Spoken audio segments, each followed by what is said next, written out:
Telespectador, muito boa noite. Nossa convidada de hoje é uma referência em harmonização facial aqui no estado. Ela é a doutora Priscila Mergulhão, cirurgiã dentista com especialização de harmonização facial e também a nossa nova colunista aqui do programa de Medicina Estética. Veio conversar conosco sobre sua trajetória e falar desse novo conteúdo que ela vai apresentar aqui na TV Nova. Olá, Leão, boa noite. Boa noite, Priscila. Ô Priscila, o que te levou a escolher a harmonização facial como profissão? Bem, minha trajetória profissional, ela começou em outra área da saúde. Inicialmente, eu fiz graduação em fisioterapia e enveredei para a área de saúde pública, onde eu fiz residência e mestrado. E aí, quando eu ia para o doutorado, eu decidi realizar um sonho antigo, que era o sonho de ser cirurgiã dentista. E nesse caminho, eu me encontrei com a harmonização facial. Confesso que inicialmente eu tive uma repulsa, eu costumo dizer que não foi amor à primeira vista, mas logo eu percebi o poder que essa área tem de transformar a vida das pessoas. E aí eu não falo só de estética, né? Eu falo da parte emocional também. Então eu costumo dizer que a gente com a harmonização, a gente consegue modificar a forma que a pessoa se enxerga e se movimenta no mundo. E eu acredito que por isso eu escolhi essa área. Parabéns, então. Obrigada. Soube também que sua residência em harmonização facial foi em São Paulo. Conta aí pra gente um pouco dessa sua formação. Isso, quando eu decidi mergulhar na harmonização, eu também decidi que eu beberia das melhores fontes. E aí eu já tinha algumas referências de profissionais na harmonização, e uma delas era em São Paulo, então foi o primeiro curso que eu fiz na harmonização, foi essa residência. E a partir daí eu fiz outros cursos e mentorias em Belo Horizonte, no Rio de Janeiro e também em São Paulo. E aqui em Recife eu fiz a especialização. A gente sabe que os procedimentos de harmonização exigem uma habilidade técnica muito grande, mas também requer uma sensibilidade humana para tratar as pessoas, a parte psicológica, além dessa parte também estética. Quais são os talentos que você acredita mais que contribuem nesse caso? Eu acredito que o que faz uma grande diferença nessa área, para mim, é a minha escuta atenta. Então, assim, eu busco realmente conhecer quem está ali comigo, né? Eu procuro entender quais são as queixas, quais são as expectativas, quais são os medos, e a partir desse conhecimento, traçar um plano de tratamento. Então, assim, eu tenho uma visão clínica, sim, mas eu tenho uma visão muito humana, e eu acho que é isso que faz com que eu entregue resultados de excelência. Existe, assim, algum caso que tenha lhe marcado profundamente, que você possa contar aqui pra gente? Sim, vários casos, mas um deles me chamou bastante atenção, que foi de uma paciente que ela chegou com um semblante bem triste e quando a gente conversou, ela me falou que estava passando por um processo de separação e ela tinha perdido completamente a autoestima e aí a gente começou um plano de tratamento e no decorrer desse processo ela se reencontrou, né? Não só com o espelho, mas com aquela pessoa, com aquela mulher que ela era. E aí, quando a gente estava finalizando o tratamento, ela disse: "Você não cuidou do meu rosto, você cuidou de mim." E essa frase, ela fica comigo sempre, ela sempre me lembra o porquê de eu ter escolhido essa área. É muito importante isso. Nesse mês você vai estrear aqui no nosso programa como colunista. O nosso diretor me passou que você comandará o quadro sobre a harmonização facial. Fale aqui pra gente um pouco sobre esse conteúdo, como é que vai fazer para a nossa audiência sair bem satisfeita com o seu conteúdo. Isso, eu quero dizer que eu fiquei bastante feliz com o convite, né? E em poder semanalmente estar trazendo um conteúdo de qualidade sobre harmonização facial e autocuidado. E para que a gente possa, né, entender esse processo de envelhecimento, para que a gente consiga envelhecer de forma saudável, só que também com autoestima elevada, e para que a gente consiga, acima de tudo, entender, né, a importância que é da gente ter um cuidado na escolha, né, do profissional, na escolha dos procedimentos que a gente vai realizar, principalmente se tratando de rosto, né? Ô Priscila, convida aí o pessoal para ver o que é que você vai apresentar aqui de novo para o telespectador da TV Nova. Então, semanalmente eu pretendo trazer temas relevantes sobre harmonização facial. Então, para você que tem curiosidade, que tem vontade de fazer o procedimento ou que quer saber um pouco mais sobre essa área, esse espaço aqui é para você. Ô Priscila, e quem quiser saber mais sobre algumas coisas que a gente falou aqui, onde é que vai lhe encontrar sem ser aqui na TV Nova? Começando pelo Instagram, @doutora Priscila Mergulhão. Lá eu compartilho bastidores, compartilho casos e conteúdos também sobre harmonização facial. Priscila, muito obrigado pela sua entrevista. Eu que agradeço. E você em casa não sai daí. Continue conosco, porque voltaremos após o intervalo.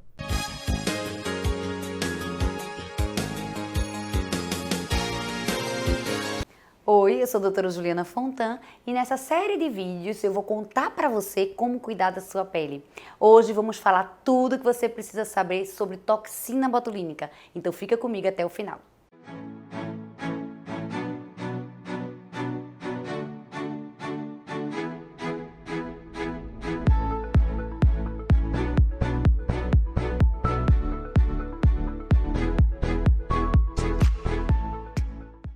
Você sabia que a toxina botulínica é o procedimento estético mais realizado no Brasil e no mundo?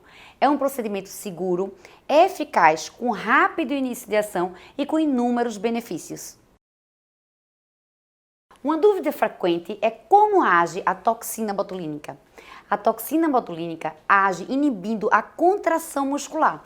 Com isso, ela vai amenizar aquelas rugas formadas pelo movimento repetitivo do músculo, como ruga do bravo, rugas da testa, ruguinhas de pezinho de galinha. Além disso, gente, você sabia que a toxina botulínica ela também é usada para tratar algumas doenças, como rosácea, espasmos musculares, enxaqueca e também uma doença muito comum de ser tratada com a toxina botulínica é a hiperidrose, que é o excesso de suor que pode acontecer nas axilas, nas mãos e nos pés. Outra dúvida frequente é a partir de que idade é possível iniciar o tratamento com toxina botulínica.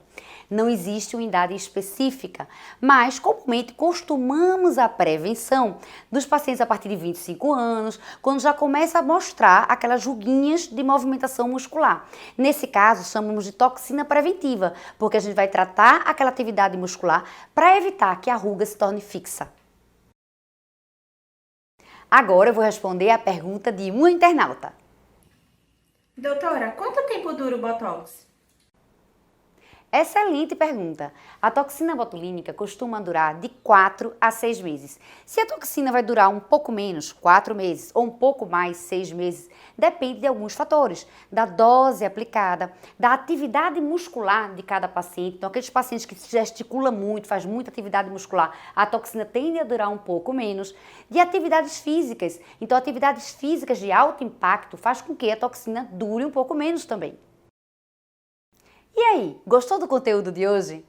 Para saber mais sobre tudo que falamos aqui, acompanhe meu perfil do Instagram, @JulianaFontanDermato. Semanalmente estarei aqui trazendo mais dicas de dermatologia para você. Até lá!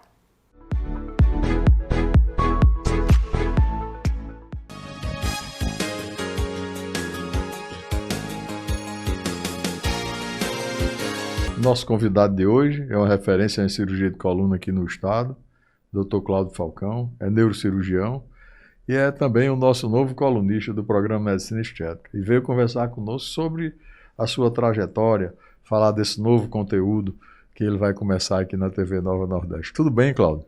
Tudo bem, Leão.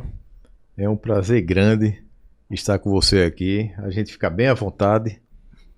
E a TV Nova Nordeste está de parabéns também por produzir um programa de alto nível e alta qualidade. Cláudio, o que foi que te levou a escolher a medicina como profissão e especificamente a cirurgia de coluna como uma missão de vida? Leão, vê só, isso é uma situação bem engraçada, assim. Eu me lembro de criança e meu pai era uma pessoa que trabalhava muito fora, viajava muito. E minha mãe tomava conta da casa, né? E várias vezes que as crianças adoecem, as viroses e tal. Então me lembro de, com uma certa frequência, em alguns períodos, sempre ir para as emergências, para nebulização, para as viroses da vida, para tomar um antipirético, antitérmico e tal. E eu via a dedicação dos pediatras com todo mundo, principalmente com a gente que era criança. Então aquilo ali foi uma coisa que foi me tocando. E eu achei bacana aquilo. Eu digo, pô, quando eu crescer eu vou querer ser médico também, ajudar o pessoal que, independente de qualquer que chegue a hora, você está com um sorriso no rosto, está disposto a ajudar. Então foi nessa hora que você sentiu que isso aqui é minha missão de vida. Foi nessa hora que deu aquele estalo, né, para que, pô, vamos ajudar, né? Eu sempre tive isso comigo. E particularmente quanto à cirurgia de coluna, foi o seguinte, quando eu entrei na faculdade de medicina, a gente entra um tanto quanto assim, sem alguma ideia fixa do que vai querer fazer, né? As disciplinas vão ocorrendo, você vai mudando constantemente de ideia, o horizonte é extremamente grande.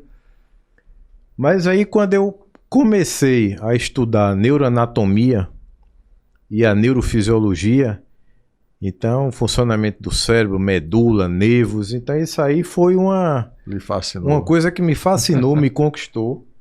Tinha a fama de serem disciplinas bem difíceis na faculdade, mas aquilo ali para mim parecia uma brincadeira. Então eu digo, me identifiquei com isso. Ô Cláudio, a cirurgia é uma habilidade técnica, mas existe também uma sensibilidade humana muito grande para o tratar do paciente, para o dia a dia. E quais os talentos seus que você acredita que mais contribuíram nesse caso para você ser um neurocirurgião? Leão, isso aí é bem interessante. Eu posso falar com um cirurgião, como você também é um cirurgião, uma referência aqui para a gente. E assim, a gente cirurgião, além de ter uma habilidade manual mais aguçada, porque eu costumo comparar o trabalho do cirurgião a um trabalho de carpintaria. Você tem que ter uma destreza manual, é inerente ao ato, não tem como. Só tem uma diferença, né?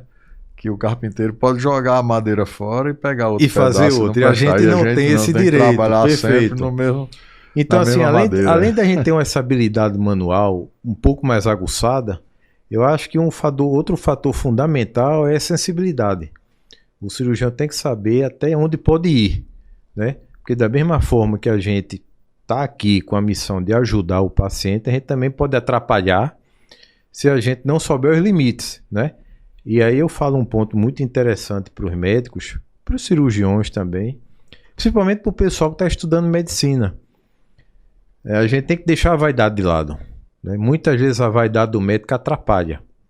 Então a gente tem que saber até onde ir, ser jogo limpo com o paciente, falar tudo para o paciente, tirar todas as dúvidas, porque intercorrências acontecem, é inerente a qualquer profissão, e quando ocorrer você tem que ter habilidade técnica e conhecimento para saber resolvê-las, ponto final. E o paciente é divertido, porque poderia acontecer. E o paciente é divertido, ele vai ser um aliado seu.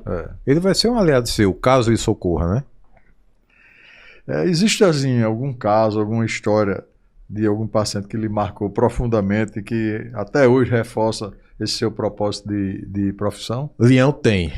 Isso é um caso, veja, eu sou cirurgião de coluna, sou neurocirurgião de formação e depois fiz uma subespecialidade em cirurgia de coluna, mas eu me lembro que quando eu fazia neurocirurgia geral, eu trabalhava na emergência do Hospital da Restauração, que ali é uma escola magnífica para o mundo todo, não deve nada a ninguém. E aí eu me lembro que uma vez no plantão lá chegou uma paciente vinda do interior, com 3 ou 4 foiçadas na cabeça, tinha sido agredido pelo companheiro dela, inclusive, e uma cirurgia que a gente começou em torno de 11 da noite, meia-noite, a gente ia acabar de 6 da manhã com o sol claro já. Uma cirurgia extremamente trabalhosa, com lesão cerebral, lesão de seio venoso, e o que chamava atenção é que ela morava na zona rural do município do interior, e dentro do cérebro, a gente fazendo a limpeza cerebral, tentando preservar o máximo que pudesse, e dentro do cérebro a gente tirando pena de galinha, milho de ração de galinha. Então isso era uma coisa que é surreal. É uma coisa surreal de você estar tirando dentro da cabeça da pessoa isso por conta de uma agressão de um companheiro seu. E agora eu fiquei curioso, e a cirurgia foi exitosa? A cirurgia foi exitosa, a paciente saiu bem, teve alta. Isso aí é que... Então isso aí realmente não tem dinheiro que pague. E como eu te falei anteriormente, você encontrar uma situação dessa, não é em todo hospital do mundo que você vai encontrar. Poucos são os locais que você vai se deparar com uma gama dessa. Com milho na cabeça de ninguém. Com milho e pena dentro do cérebro. Ô Cláudio, eu sei, esse mês você estreia aqui no nosso programa como colunista, e o diretor falou que você vai botar um conteúdo novo. Fala aqui o que é que você vai ter de novo para a nossa audiência. Bem, Leão, é extremamente importante a gente falar das doenças da coluna e dos tratamentos dessas doenças da coluna, né? Doenças da coluna atingem praticamente 80% da população do mundo. Atualmente é a maior causa de afastamento de trabalho no mundo também. Superou as viroses, as gripes. E a gente está aqui com a finalidade de desmistificar o tratamento da coluna, né? Tanto o tratamento conservador, como o tratamento com procedimentos minimamente invasivos, tirar aquele fantasma do tratamento da coluna de algumas décadas atrás, de chegar e dizer, é assim mesmo, vai ter que conviver com isso. Não. A gente não tem que conviver com dor, a gente convive com coisa boa. A gente tem um arsenal de tratamento hoje em dia tão grande que não justifica mais você sofrer com dor na coluna. Então a gente está aqui para mostrar essa realidade. Já é fato aqui na nossa cidade. Ô Cláudio, convida aí nosso telespectador para assistir esse seu bloco novo no nosso programa. Então eu convido vocês da TV Nova Nordeste, que é extremamente interessante, o que a gente vai falar a respeito das doenças da coluna e de seus tratamentos também, porque o que eu vou falar com certeza pode estar acontecendo com você, com um vizinho, com um parente, com um amigo, e a gente quebrar o gelo do tratamento da coluna. Tem tratamento sim, tem solução sim, e a nossa finalidade aqui é dar esclarecimentos para que vocês abram a mente, entendam o que a gente já faz aqui e voltem a ter qualidade de vida. Não justifica mais sofrer por causa de dor na coluna. Viva sem dor. Cláudio, agradecemos a você aí e vamos esperar todo sucesso nessa jornada nova que você vai começar aqui conosco. Perfeito, Leão. Agradeço a você novamente. E esse nosso trabalho aqui é uma inspiração em cima do que você já faz. Tanto tecnicamente como cirurgião, como apresentador de um programa. Muito obrigado. De alto nível na nossa medicina. Merece sim. E você em casa não saia daqui. Continue conosco. Voltaremos após o intervalo.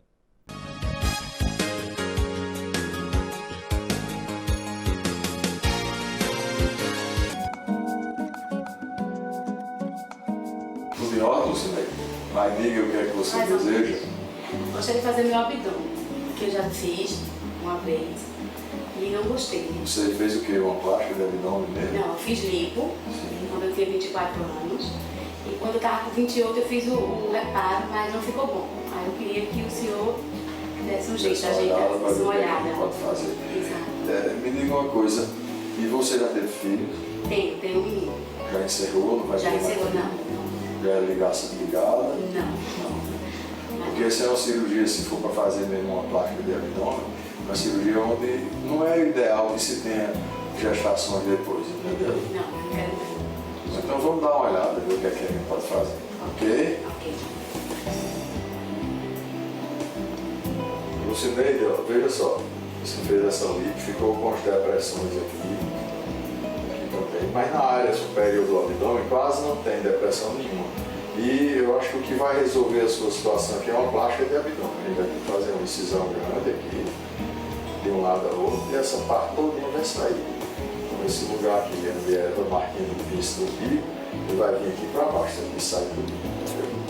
A gente escola e traz, ainda vai ter que fazer uma lipozinha aqui, de complementação na parte do dorso, que você já fez também. Eu tenho uns bolinhos aqui que a gente vai organizar para tirar. Lucineide, como a gente já viu ali, a indicação é uma plástica de abdômen, eu já expliquei a você mais ou menos. Você tem alguma dúvida ainda? Não, só se a cicatriz já ficar fininha, alguma coisa assim. Aí vai depender de você. Eu garanto que até um mês, que é meu trabalho, vai ficar como se fosse uma linhazinha bem fina. Agora daí para frente é sua cicatrização. Pelo que a gente tem assim de prognóstico de você, a cicatriz da cesárea é excelente. Muito embora já tem bem bastante tempo, mas a gente não chega nem a ver. 6 anos. Provavelmente a do abdômen também, quando tiver algum tempo, na faixa de 1 ano e meio, 2 anos, ela vai ficar bem fininha. Digo que você vai usar biquíni, porque a cicatriz vai ficar embaixo do biquíni. Viu? Ok? Vou pedir seus exames, a gente precisa fazer uma avaliação sua, para ver se a sua saúde está boa, tanto a parte de sangue como a parte do coração. Então, tudo certinho, a gente já vai programar o dia da sua cirurgia. Ok? Esses aqui são os exames que eu quero. Você faz e quando eles estiverem prontos, Aí você volta aqui, ok? Tá ok.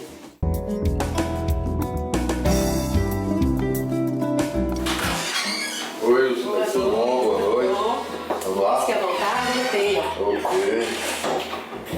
Isso, tá tudo certo.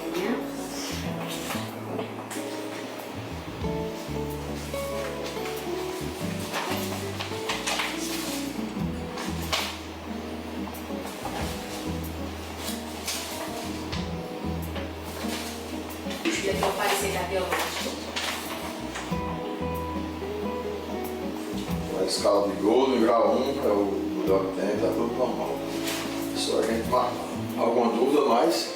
Não, uma dúvida que eu quero marcar agora, o mais próximo que puder. Quando você vai passar lá fora e com uma menina lá fora você marca, ok? Né? E até lá. Ok, obrigada.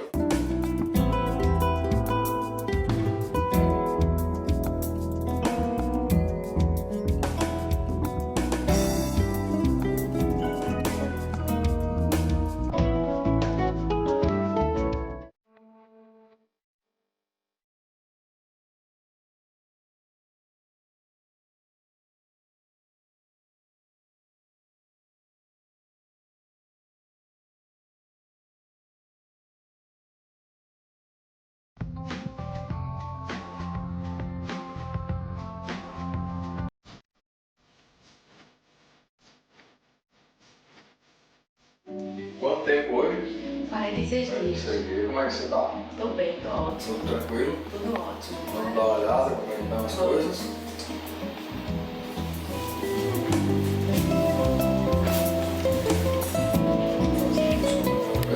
Beleza, baixou aqui direitinho, melhorou a cintura, o umbigo tá bonito, né?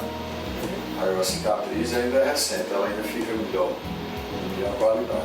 Então, esconde bem direitinho no biquinho, encosta, leva os braços um pouquinho.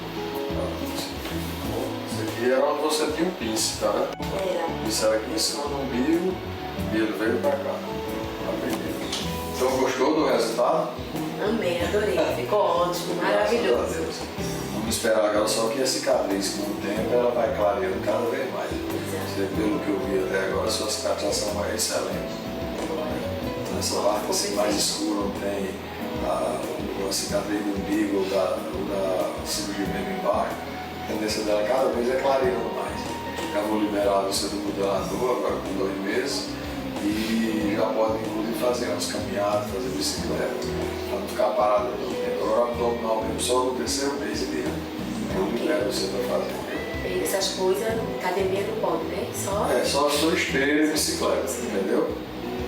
Mas tá indo excelente, graças a Deus. Bem, né? Foi ótimo. Tá. Obrigada, doutor. Eu que agradeço.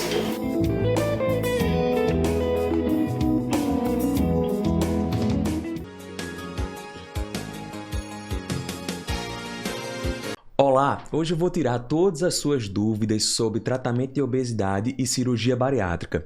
Eu sou Eduardo Godoy, sou cirurgião bariátrico e aqui na nossa coluna teremos esse espaço para conversar abertamente sobre esse quadro tão importante. Então, permaneça comigo aqui até o final.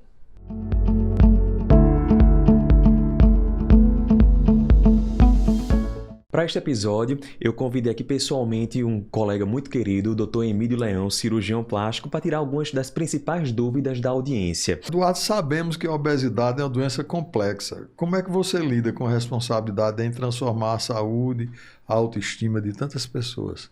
É bastante responsabilidade, de fato, Dr. Leão. Quando nós falamos de obesidade, o paciente deve entender que é uma doença extremamente complexa e ela possui vários fatores. Então não dá para explicar a obesidade somente como se fosse uma doença genética, uma doença comportamental, algo psicológico, algo hormonal. Tudo isso envolve para que nós tenhamos a maior certeza do que se trata de fato da obesidade.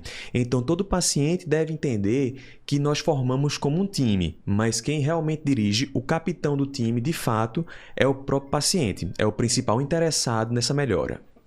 Eduardo, quanto tempo de acompanhamento multidisciplinar é exigido antes da cirurgia?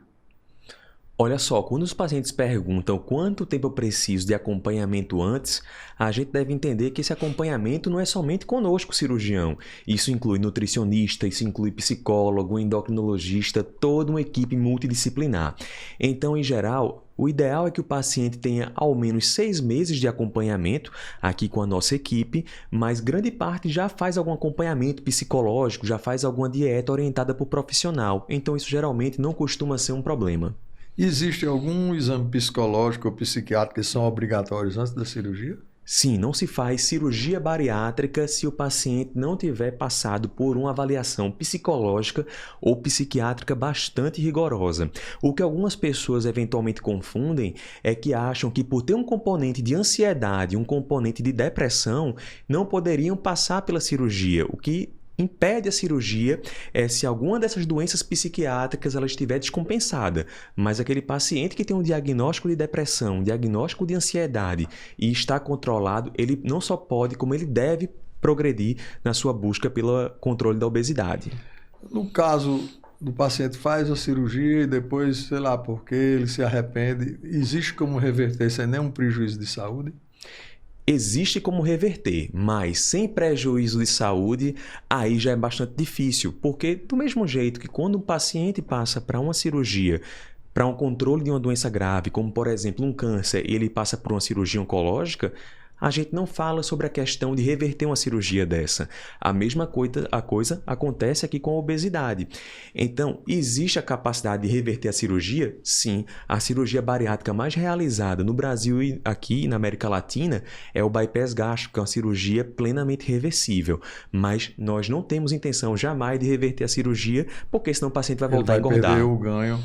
Isso que ele teve. Ponderal, né? Corretamente. Você acredita que as novas regras para se fazer uma cirurgia bariátrica vão diminuir o índice de obesidade no país?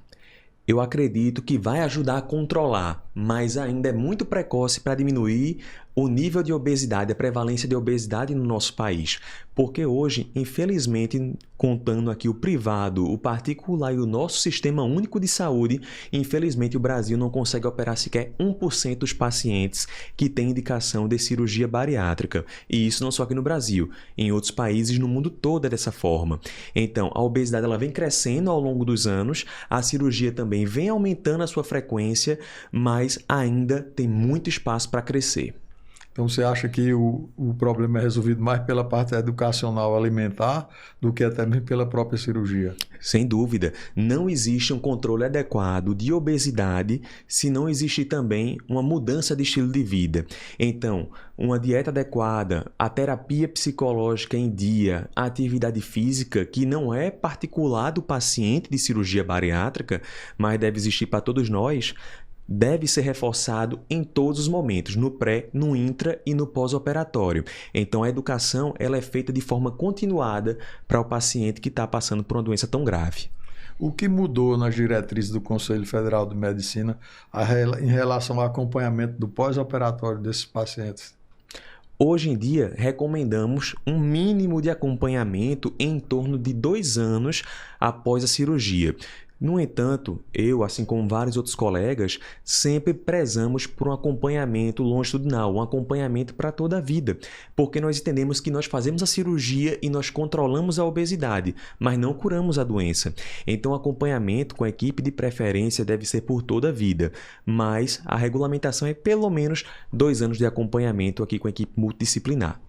Eduardo, quem quiser saber mais sobre tudo que falamos aqui, o que vai fazer e onde lhe acessar? Vai entrar, botar lá no Instagram, dr.eduardogodoy, onde nós temos um material, bastante dúvida sanada aí dos nossos pacientes, ou também podendo agendar sua consulta através do meu site, dreduardogodoy.com. Nos vemos por lá.